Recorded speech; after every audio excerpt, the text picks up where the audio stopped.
नमस्कार. आज आपण एका इम्पॉर्टंट टॉपिककडे बघतोय की जे आहे भारताचे राष्ट्रपती, प्रेसिडेंट ऑफ इंडिया.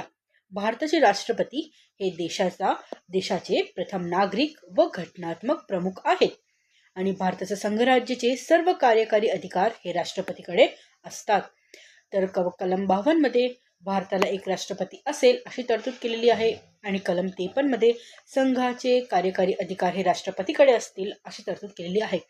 तर राष्ट्रपती होण्यास पात्रता तर भारताचा नागरिक असावा, किमान 35 वय पूर्ण असावी आणि लोकसभेत ते संसद होण्यास पात्र असावे आणि कोणतेही लाभाचे पत्ते धारण करत नसावे. तर हे सर्व पात्रता आहे. निवडणूक कोण करतं तर राष्ट्रपतीची निवडणूक हे अप्रत्यक्षपणे होते. निवडणूक मंडळ त्याची निवडणूक करतं. संसदेच्या दोन्ही सभागृहात निवडून आलेले सदस्य त्यांची निवडणूक करतात आणि राज्याचा व केंद्रशासित प्रदेशांच्या विधानसभेचे निवडून आलेले सदस्य पण त्यांची निवडणूक करतात. त्यांचे कार्यकाळविषयी बघूया. तर कार्यकाळ हा 5 वर्षाचा असतो. पुन्हा निवडून येण्यास ते पात्र असतात आणि ते राजीनामा उपराष्ट्रपतीकडे देतात.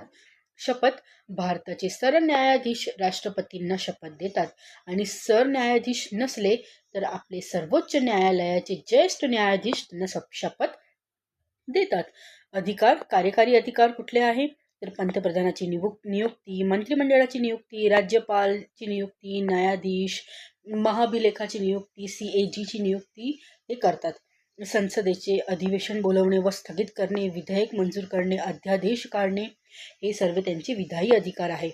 तसेच आर्थिक अधिकार, अर्थसंकल्प संसदेत सादर करणे, वित्त आयोगाची नियुक्ती करणे हे सर्व त्यांचे आर्थिक अधिकार आहे. क्षमादान, शिक्षेतील सवलत आणि शिक्षा कमी करणे हे सर्व त्यांचे न्यायिक अधिकार आहे.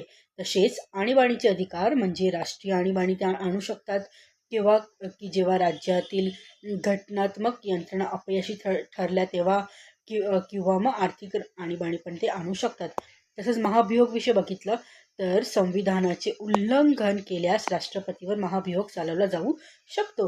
प्रक्रिया संसदेमार्फत केली जाते आणि आपले सध्याचे राष्ट्रपती आहेत द्रौपदी मुर्मूजी की जे 25 जुलै 2022 पासून की जे आत्ता आपले राष्ट्रपती आहेत.